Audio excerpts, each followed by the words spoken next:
上周，美国总统拜登在国会大厦发表就任总统以来的第2场国情咨文演讲。在演讲中，拜登多次提及中国，他表示，美国寻求对华竞争，而不是冲突。但与此同时，他也就涉华议题渲染美国将采取行动应对所谓的威胁。事实上，近年来美国对华政策始终放不下将中国视为所谓战略竞争对手的执念，导致中美关系陷入困局，也给世界和平发展带来了不稳定因素。尤其是美国在台湾问题等中国核心利益上频频挑衅，沉迷于通过脱钩断链、迟滞甚至阻断中国发展进程，在高科技领域拉帮结派围堵中国，也使大家担心中美关系是否会脱轨。中美关系作为世界上最重要的双边关系之一，如何在百年未有之大变局中求索正确的相处之道？能否在经历了过去一段时间的跌宕之后，逐步企稳，重回竞合良性轨道？本期节目，我们邀请到了全国政协常委、北京大学国际关系学院教授贾进国，和我们来共同关注大变局下的中美关系，一起来洞察关键。贾老师您好，很高兴见到您，欢迎您今天来到我们的节目。好，谢谢邀请。2023年一开年，美方持续炒作中国失控气象飞艇，甚至有些走火入魔。在2月12号，美国军方在密歇根州靠近加拿大边境的休伦湖上空又出动战机击落一不明飞行物，但两国官方迄今都没有就该物体的能力、目的或者来源做进一步说明，也没有说明击落它们的必要性和紧迫性。而这种做法进一步激发了美国媒体与舆论的猜疑与炒作，甚至将矛头指向中国。这是近8天内美国军机在美加上空进行的第4次同类行动。此前就有分析指出，美国政府利用所谓流浪气球持续煽动社会层面的厌华情绪，最后的结果很可能是自己被打脸。果不其然，2月13号，中国外交部发言人汪文斌主持例行记者会，有记者就美国气球飞过中国上空的情况进行提问。对此，汪文斌回应，美方的气球非法进入别国的领空并不是什么稀罕事儿。仅去年以来，美方的高空气球未经中国相关部门批准就10余次非法飞越中国的领空，所以美方应当改弦更张，反躬自省，而不是抹黑指责中方。美国在世界上放飞了多少间谍侦测飞艇气球，美方自己心底里很清楚。汪文斌同时还指出，美国才是全球最大的监控侦察国家，拥有世界上最大规模的间谍网络。美国国家安全局监听的对象包括德国、法国、挪威、瑞典、荷兰等欧洲多国政要的短信和通话内容。美国在其近100个驻外使领馆内暗自安装监听设备，对驻在国进行窃密。那么如果说用一个词或者是说几句话来形容2022年的中美关系，您会怎样评价呢？我觉得就是感情破裂了好多事情就很难做啊。这个双方对对方都有相当深的这种不信任感和敌意啊。那么在这样一个情况下，这个双方做善意的表示，也会被解读为一种有意的这种设计啊。所以呢，就是在这种情况下，就是双方处理关系非常的难。我们再回顾就去年发生的一些国际上的大事，像俄乌冲突呀、台海危机，特别是这个美国前国会众议长佩洛西访台，那么中方当时也是在事后出了一系列的这个反制措施给美国，所以您认为这2件事件的话，对中美关系有多大的影响呢？这2件事情对中美关系影响都很大啊。这个俄乌冲突呢，这个中方呢是采取了一个中立的立场啊。我们在原则上不支持俄罗斯这么做，但是呢，这个又在一定程度上认为这个西方对俄罗斯的这种压力北约东扩也是造成俄罗斯这么做的原因啊。所以呢，对俄罗斯这么做呢也有一定的理解啊。但是我们认为这场战争是不应该发生啊。我们是希望这个双方能够尽早的坐到谈判桌上来，通过谈判来解决这个问题啊。但是在美国人看来，中方的这个态度呢，就是偏袒俄罗斯啊，所以他这一段时间一直是紧盯着这个中方的各种各样的做法，来看看中方是不是给这个俄罗斯在进行暗中的支持啊。到现在为止还没有发现什么特别让他这个就是确定的这种信息啊。但是呢，这个就美国人看来啊，他认为中方是站在俄罗斯那一边啊。那么他现在对俄罗斯有强烈的这种反对的这种举措啊。那么这个对他看中国啊和中美关系呢，也会产生非常大的这种负面的影响。那么这个台海问题更是这样啊。台海问题，佩洛西访台呢，实际上进一步强化了中方对美方的这种不信任感啊，认为美方这个所谓的一中政策，实际上这个都被掏空了啊。那么这个美国真正的意图啊，在很多人看来，就是想把台湾从中国分裂出去啊。那么这个佩洛西的这个访问呢，加剧了这种看法啊。那么这个对于中美关系来讲，也是一个非常大的影响。当时正好是美国在选举2022年中期选举的关键阶段，可以说呢，您从学术、政策还有社会等多方面都详细考察了美国的政治现状以及对华政策。那么这期间有没有什么让您印象深刻的故事可以和我们分享一下吗？我觉得印象比较深的呢，就是美方希望跟中国保持交往和交流的学者啊、机构啊，也面临很大的压力啊。也就是说，美国国内啊，有人专门就盯着这个事情啊，比较极端的人，他就认为任何跟中国这个希望跟中国这个开展务实交往交流的这样的人都是侵华的。这是一个印象比较深刻的，就是这个美方的政治气氛不太好啊，对中美关系。第二呢，就是几次在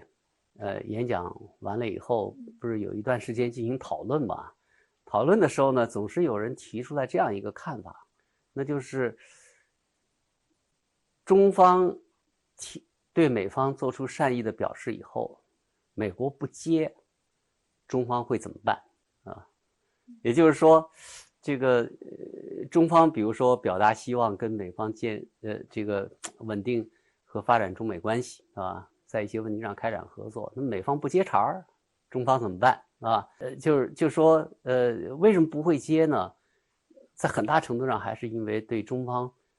做出这种善意的表示的不信任啊，他觉得背后一定有别的原因啊，所以这个给我印象也很深刻，就是说这个双方不信任感，这个程度已经到了很深的这样一个地步，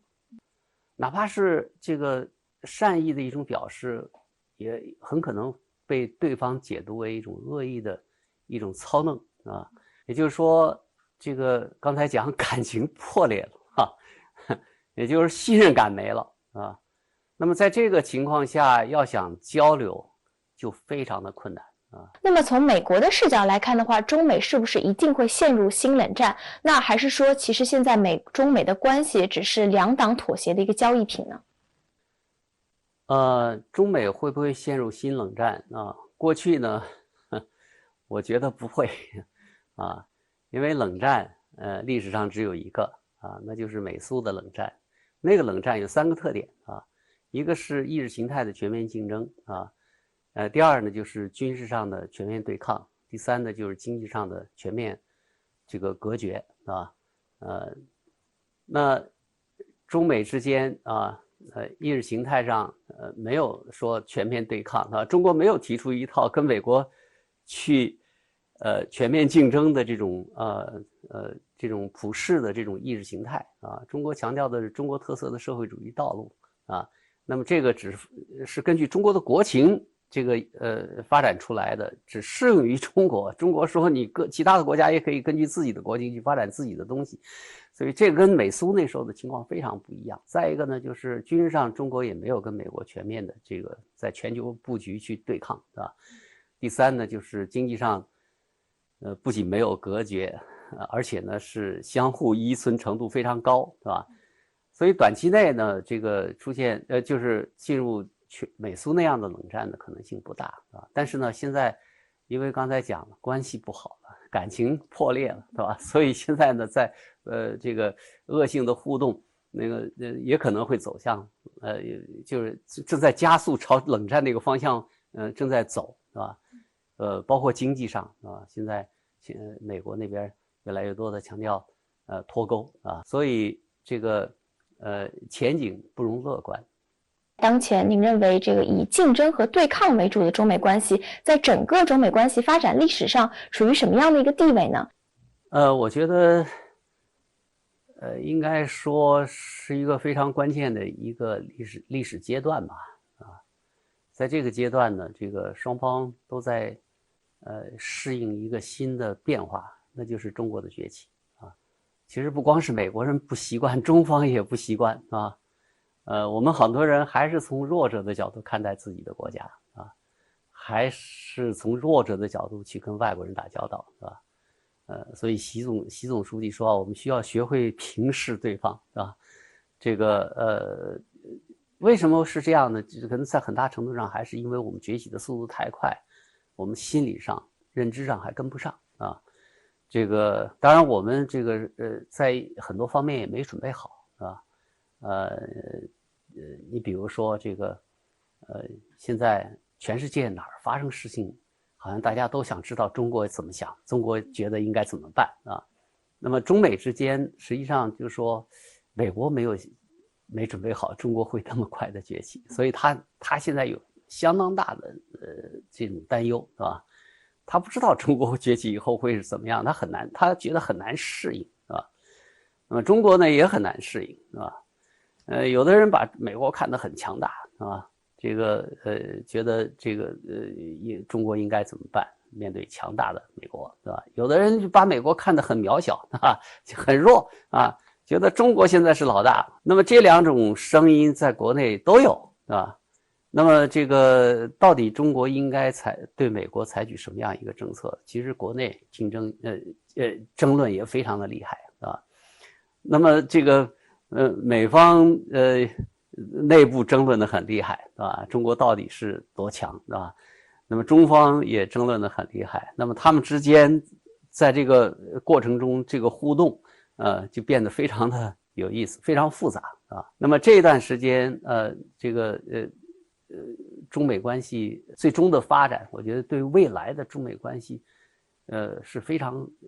关键啊。到底是对抗为主还是合作为主啊？这个取决于这段时间的互动。中美关系在2023年，您觉得新的这个博弈的点会是哪些呢？第一呢，要稳住中美关系啊，不要因为一些意外的事情爆发全面的对抗，甚至于军事上的冲突啊，特别是台湾问题啊。第二呢，就是这个他还要尽可能去保持他的这个所谓的竞争优势啊。这个体现在几个方面啊，一个是经济上啊，确保这个它的一些软肋啊，不要让中国拿住啊，解决它的所谓卡脖子的问题啊。第二呢，就是这个保持它的经济的和科技的这种竞争优势啊，包括限制对中国出口高科技产品啊，那个还有就是提高美国的竞争力啊等等啊。第三呢，就是加强和盟国之间的这种关系啊，来确保这个盟国在他需要的时候能够给他以足够的这种支持啊。所以呢，一个是防止出现意外，对吧？第二呢，就是保持和增强美国跟中国的竞争优势。美国一家知名智库公布的一项针对国际问题专家的调查显示，在对2023年全球可能面临的危机风险进行预测时，台海问题最受关注。美国大西洋理事会也发布报告称，受访专家认为，未来10年台海爆发军事冲突的可能性高于北约与俄罗斯发生冲突的可能。事实上，一面持续渲染台海紧张气氛，指责中国大陆是所谓威胁因素，一面又大打台湾牌，频频插手台湾问题，在台海升级挑衅，这几乎已是美方的惯用套路。那么，美国政府不断掏空一中政策，打台湾牌会不会打脱手？美国军方明里暗里炒作大陆攻台时间表，为何如此热衷于为战争造势？台海真的有一触即发的风险吗？一起来洞察关键。在2022年，我们都能明显的感觉到台海地区的风险是在上升的，特别是佩洛西窜访台湾，解放军进行了这个环台岛的实战演训等一系列事件，各方对于台海的情况都非常的关注。那么在您看来的话，台海议题在当下的中美关系上是处于什么样的位置呢？台海问题呢，在中美关系中的位置呢，现在越来越重要其实有一段时间，这个台海问题变得不是那么重要或者不是那么突出你比如在奥巴马执政的时期那个时候中美两国对话很少谈台湾问题，因为马英九在台上然后那个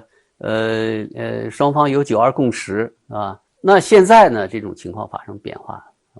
民进党上台了他的党纲就是主张台独然后呢，这个当然大陆不能让台湾当局这个主张台独的想法得逞所以就给他施加一定的压力。大陆一给台湾施加压力，这个美国就担心台湾会投降所以呢就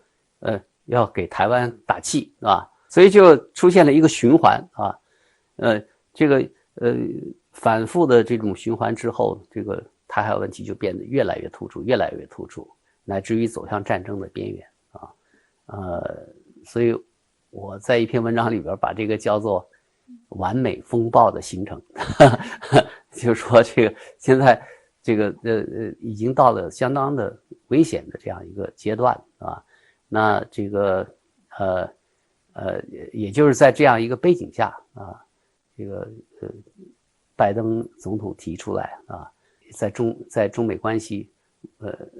问题上要建立护栏。在去年年底，美国总统拜登他正式签署了2023年财年国防授权法案，其中就有大量的涉台内容，那么包括说给台湾地区提供20亿美元的军事援助，派遣政府官员驻台等等。那么您认为美国会在多大程度上正式的落实这份法案的内容呢？这又会给台湾带来什么样的影响？美国现在他虽然越来越多的强调这个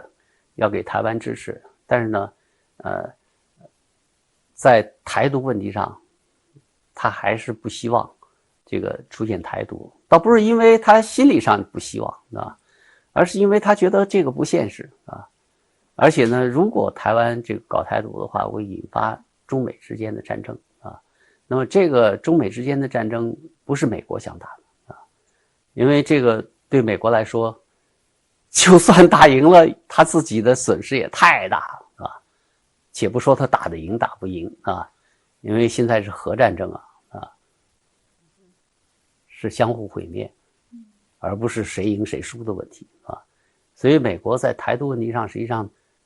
他还是非常谨慎。在过去几年里，美国各大智库围绕台海进行了18次兵棋推演，每次结果都是美方付出极大代价。美国国内也出现了许多希望美方放弃台湾、降低代价的呼声。而就在1月9号，美国智库 CSIS 提出的兵推结果显示，美方会惨胜。除了损失数十艘舰船、几百架飞机和几千名军人，美国还至少有2艘航空母舰被击沉，并损失10到20艘大型军舰，约有3200名美军将在开战3周内阵亡。日本除了驻日美军基地遭到攻击外，自卫队预估也将损失26艘军舰和100架战机，美军全球地位将遭到严重影响数年以上。有岛内舆论认为，美国智库与军方频繁就台海局势进行兵棋推演，或许意味着美国正在为台海冲突进行相应准备。那对于美国智库的这个词的兵推，您是怎么看待呢？您觉得美方对于中国大陆的军事实力到底有几分了解？我觉得这个推演呢，在很大程度上还是一种这个，对未来情形的一种这种所谓的仿真啊的这种表现啊，它实际上就是还是希望知道，就是未来真的出现一场战争会出现什么样一种情况啊，通过推演的方式来得出一些结论啊。至于它的结论的精确性，我觉得这个里边是有很大水分的，是吧？这个成功不成功，胜利不胜利，这个不是最关键的地方。最关键的地方就是说，一旦出现中美军事冲突啊，那会出现什么样的情况啊？你比如说这个经济上啊，然后呢，盟国会做什么啊？这个其他的国家会怎么办啊？中国在多大程度上能够接受所带来的这种成本和代价等等等等，美国在多大程度上能够接受这样的代价？我觉得这个推演的目的呢，可能是在这些方面寻求答案，而不是这个到底谁赢谁输这个不重要，对吧？因为这个是完全是假设是实际上就是说美国人要想明白了，他不愿意承受这个代价。我主观上在多大程度上会承受这个代价，在于他怎么认识这个问题啊。这个我记得有一次我跟一个美国的外交官讲，我说我们台湾问题对于中国来讲是核心利益啊，对于美国来讲呢不是核心利益啊，因为对于美国来讲，这个台湾问题涉及到它的这个联盟的信誉问题啊，国际信誉问题啊，那么它的这个军事同盟呢，在很大程度上是基于这个他的信誉啊，也就是说，他的那些盟友之所以还信他，在很大程度上是因为他能够说到做到啊。如果在台湾问题上他做不到的话，那么这会使得他的盟友对美国的看法会大打折扣，是吧？所以他这个联盟军事同盟的关系呢就会很弱，是吧？我知道有学者，就跟军方比较密切的学者提出来，就是说，就是要武统是100%的事情，是吧？所以要美国做好准备，是吧？就这方面的观点啊，据说还是有不少人认同。那么我也听到过有人观点说，中美围绕台海之间必有一战哈。那么对于这种观点，您怎么看待呢？或者说，如果说这个最终要解决台湾问题的话，中美有哪些可以考虑的选项呢？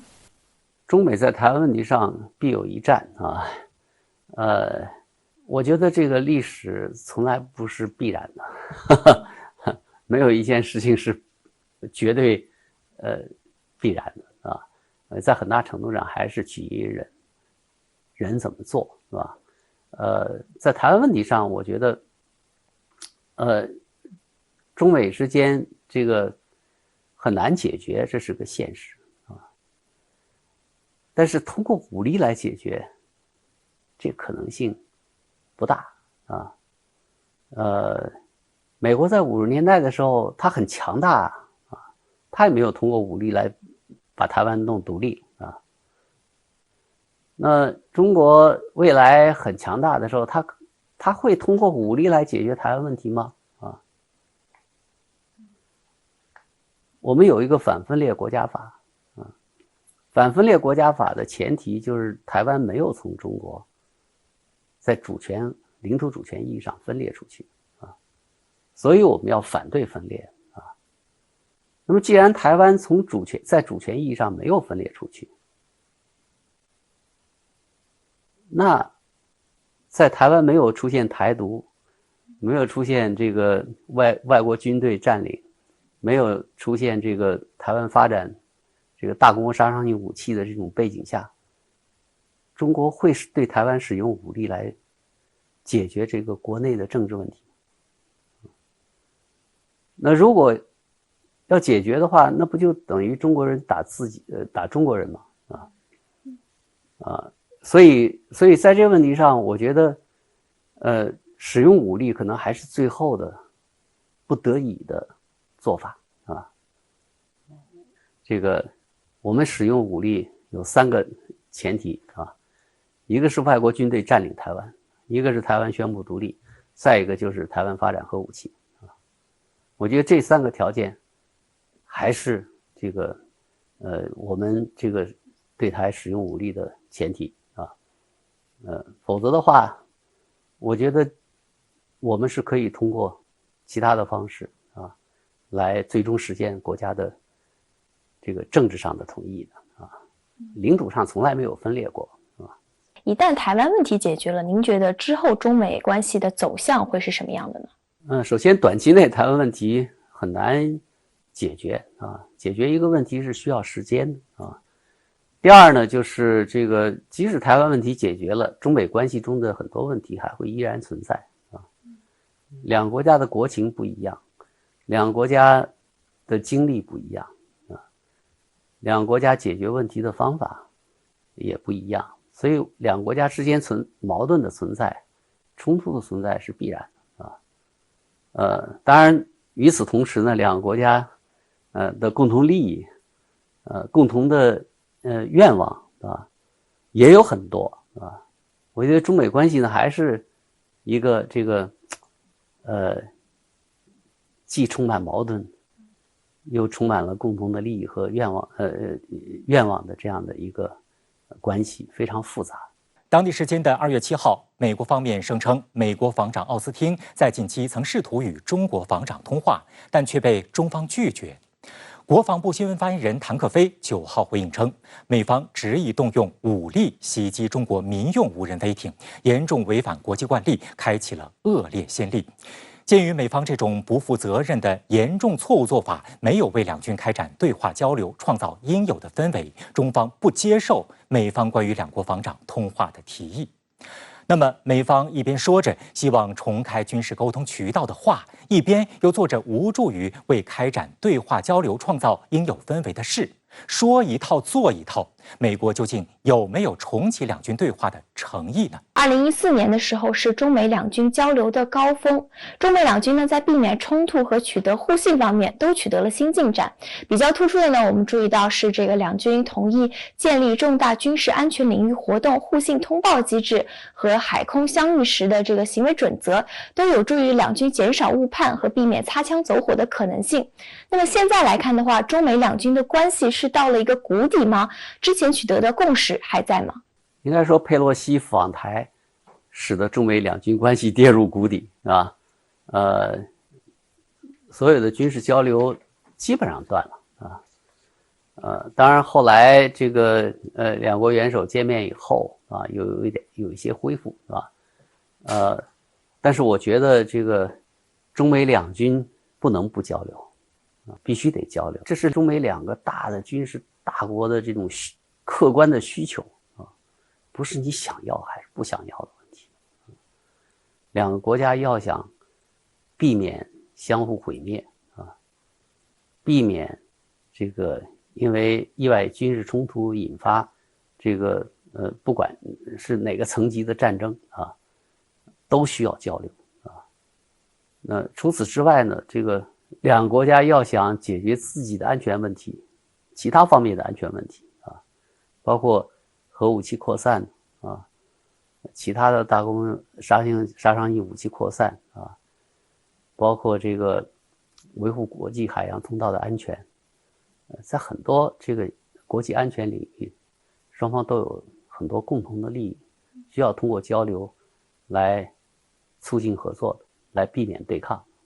我们还注意到，不久前在和中国防长魏凤和会晤时呢，美国防长奥斯汀曾经提出过希望重启军事对话机制。那么对此，中方也是提出了有5大重启对话的条件哈。那么从当前的形势上来看呢，这5个条件不仅仅是中美两军恢复军事交流的基础，也是中美关系发展的重要前提。那么您觉得中方提出对话条件后，美方快速做出反应，美方为什么希望尽快恢复中美军事交流呢？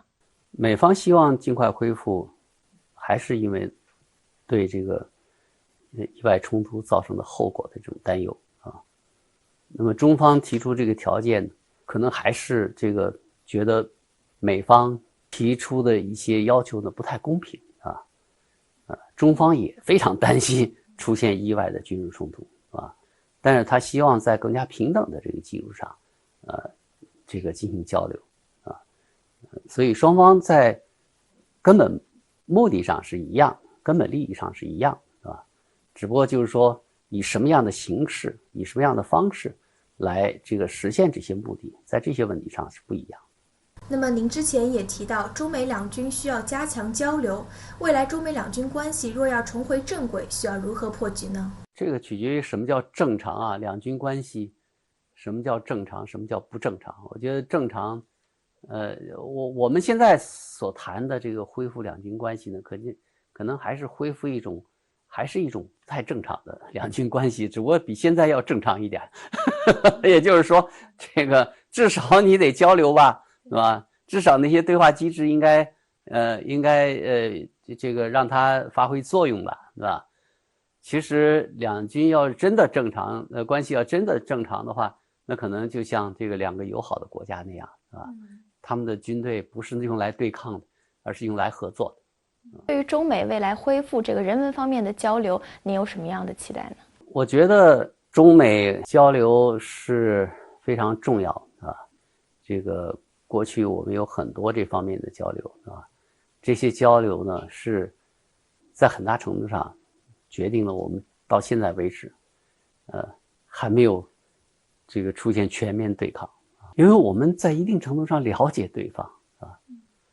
不像有些人想象的那么坏，美国很复杂，中国也很复杂啊。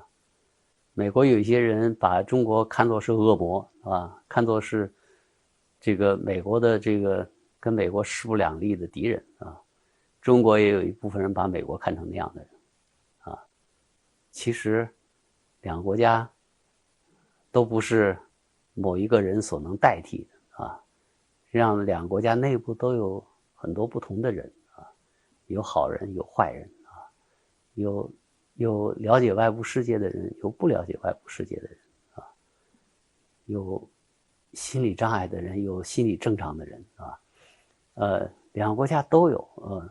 一些极端的人啊，也有一些温和的人啊。那现在的问题在于这个，我觉得在一定程度上，两个国家的关系呢，被一些比较极端的人所把持了啊，或者受他们的影响太大啊，比如说把对方说成是恶魔啊，妖魔化对方啊，我觉得没必要啊。但是呢，这些人声音很大，尤其借助互联网啊，能使得这个两个国家关系变得越来越难处，是吧？那么这是这个需要通过交流来缓解啊，至少缓解吧。如果不说化解的话啊，这个真正的交流以后呢，你会发现对方不是那样的啊，不是像某些极端的人所描述的那么坏啊，当然也不是某些人想象的那么好啊。我们都是正常的人，有正常的利益诉求和一些想法啊，但是我们可以通过合作制定一些规矩，制定一些规范，来这个友好的这个互利的相处的，是吧？